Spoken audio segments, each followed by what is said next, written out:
हरे Krishna, Radhe Radhe. Most welcome जी आप सभी का हमारे भजन लोकगीत चैनल में। फ्रेंड्स, कार्तिक का महीना शुरू हो चुका है और शरद पूर्णिमा कल थी। कार्तिक मास में भगवान की प्रसन्नता के लिए दीपदान किया जाता है। कार्तिक मास में दीपदान करने से हमारे प्रभु बेहद प्रसन्न होते हैं। दीपदान करने से हमारी काया निरोगी रहती है, हमारे घर में सुख समृद्धि आती है, हमारी देह का तेज और बोझ पड़ता है। दीपदान करने से प्रभु तो प्रसन्न होते ही हैं, साथ ही अगर हमारे पितृ किसी लोक में भटक रहे हैं तो उन्हें भी तृप्ति मिलती है, सहज ही मुक्ति मिल जाती है, भगवान के प्रिय हो जाते हैं। जो भी भक्त पूरे कार्तिक मास में दीपदान का नियम लेते हैं, लेकिन दीपदान में हमें किन बातों का ध्यान रखना चाहिए और किस समय हमें दीपदान बिल्कुल नहीं करना चाहिए, ये भी मैं बताऊंगी।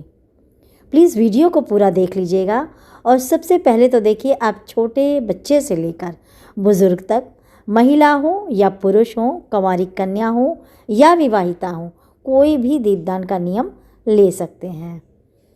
तो जी, दीपदान आपको किस समय करना है?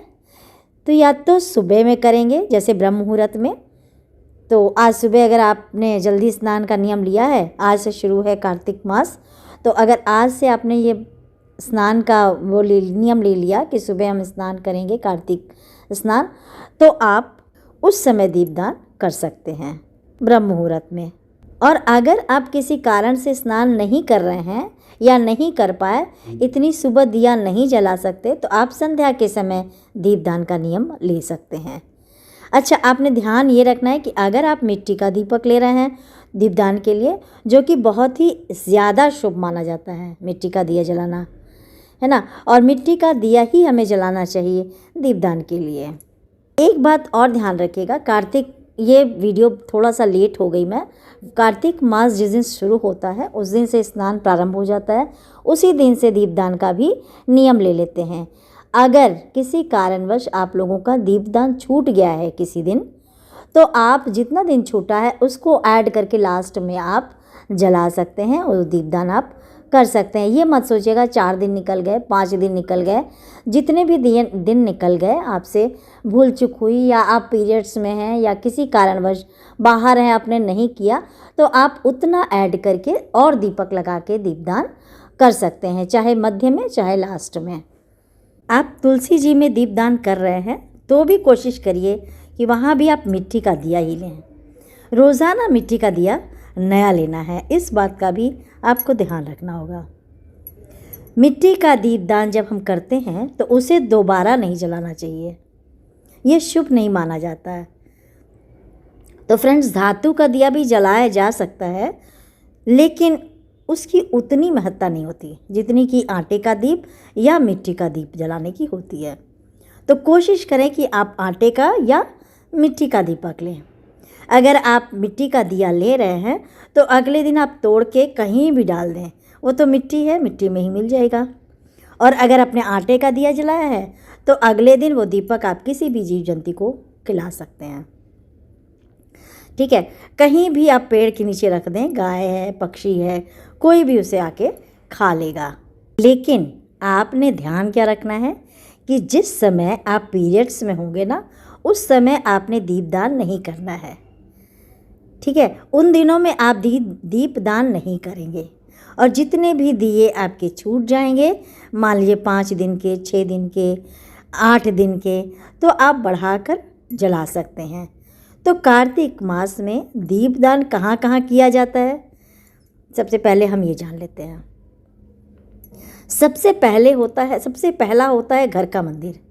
आपके जो घर के मंदिर में नियमित रूप से सुबह शाम जोत जलनी चाहिए, ठीक है। किसी भी, अगर आप ऐसी अवस्था में हैं आप उस दिन दिया नहीं जला सकते हैं, आपके घर में कोई भी अन्य सदस्य जला सकता है घर के मंदिर में, लेकिन भगवान का मंदिर भी उपास ना रहे, मतलब वहाँ पे दीपक दोनों टाइम जलाना चाहिए, ठीक है। सबसे पहला है घर का मंदिर। दूसरा क्या है? माता तुलसी। तुलसी की पूजा कार्तिक मास में हमें ज़रूर करनी चाहिए। तुलसी जी को जल चढ़ाना है, नियमित रूप से तुलसी जी में दीपदान करना है और तुलसी जी की परिक्रमा करनी है, ठीक है। इसके अलावा आकाश दीपदान मतलब घर की छत पर दीपदान करने का विशेष महत्व होता है। इसके अलावा आप किसी भी देव वृक्ष के पास दीपदान कर सकते हैं। पीपल है, पतवारी सींची जाती है कार्तिक मास में, कथा भी आती पीपल पतवारी की, ठीक है। तो जो हमें पूरे कार्तिक मास में श्रवण भी करनी चाहिए ये कथा, तो आप पीपल या पतवारी के पास भी दिया जला सकते हैं।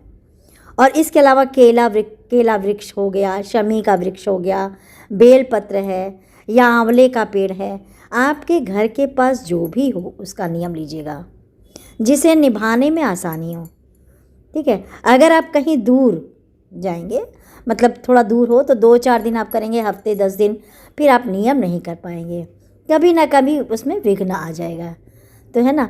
तो आप जो नियम बनाएं सुविधा के अनुसार बनाएं जिसको आप पूरा महीना निभा सकें। इसके अलावा नदी के किनारे दीपदान करने का भी विशेष महत्व होता है। जो लोग भी गंगा के किनारे, यमुना जी के किनारे, जो वृंदावन में वास करते हैं, उन्हें यमुना जी के पास दीपदान करना चाहिए। अगर आप किसी भी नदी, तालाब, सरोवर के पास संध्या के समय दीपदान करते हैं, इसका बहुत ही ज़्यादा महत्व बताया गया है। लेकिन देखिए, सभी के लिए पॉसिबल नहीं होता, तो कार्तिक मास में कुछ ना कुछ तो ऐसे आएंगे कि आंवला नवमी है, जैसे देव उठनी एकादशी है, देव दिवाली है ना। तो इन खास दिनों में आप नदी के किनारे, सरोवर के किनारे, गंगा जी के किनारे आप दीपदान कर सकते हैं और करना चाहिए, जितना संभव हो उतना करना चाहिए।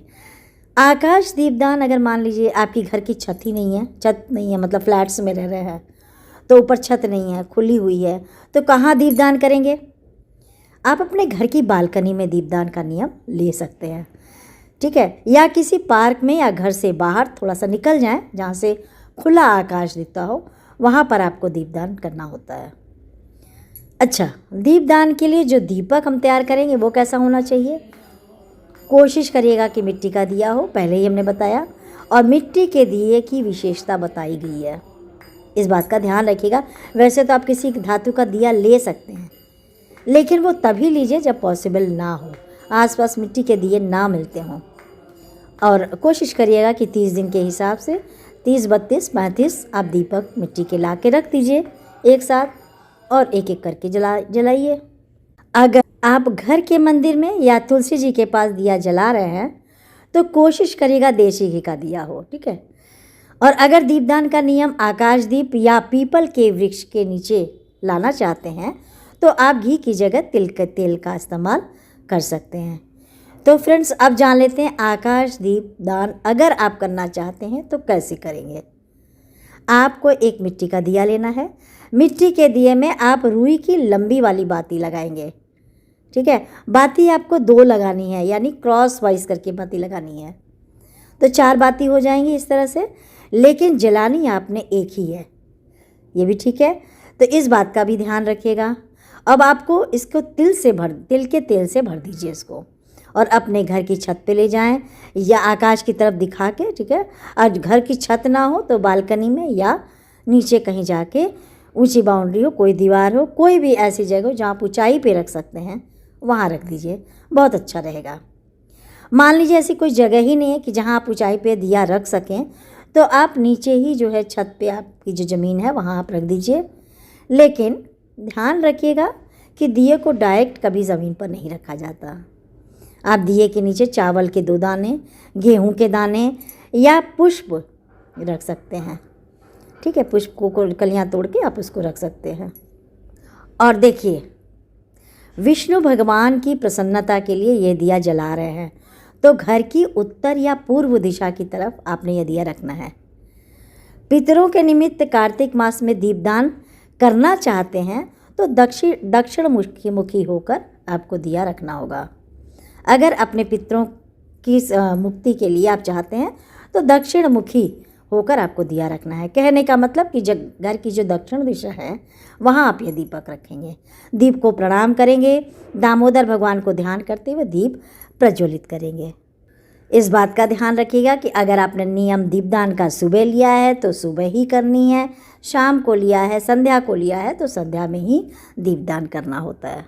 तो कार्तिक मास के आप जो भी नियम लेना चाहते हैं, स्नान का हो गया या दीपदान का हो गया शरद पूर्णिमा से आप शुरू करेंगे, ठीक है। तो कार्तिक पूर्णिमा तक ये नियम चलते रहना चाहिए। आई होप मेरी जानकारी आपको पसंद आई होगी दीपदान के से संबंधित। अगर मैंने फिर बोला है कि अगर आपसे कोई दीपदान 1-2 दिन रह जाए, आप बाद में उसको काउंट कर सकते हैं। तो और कोई सवाल आपके मन में हो तो आप कमेंट बॉक्स में मुझसे पूछ सकते हैं। तो अगर आपको जानकारी पसंद आई हो तो वीडियो को लाइक करें, सब्सक्राइब करें, बेल आइकॉन को प्रेस कर दें ताकि नई वीडियो आप तक जल्दी पहुंच सके। तब तक स्वस्थ रहें, मस्त रहें, व्यस्त रहें। इसी के साथ आपका दिन शुभ मंगलमय हो। धन्यवाद।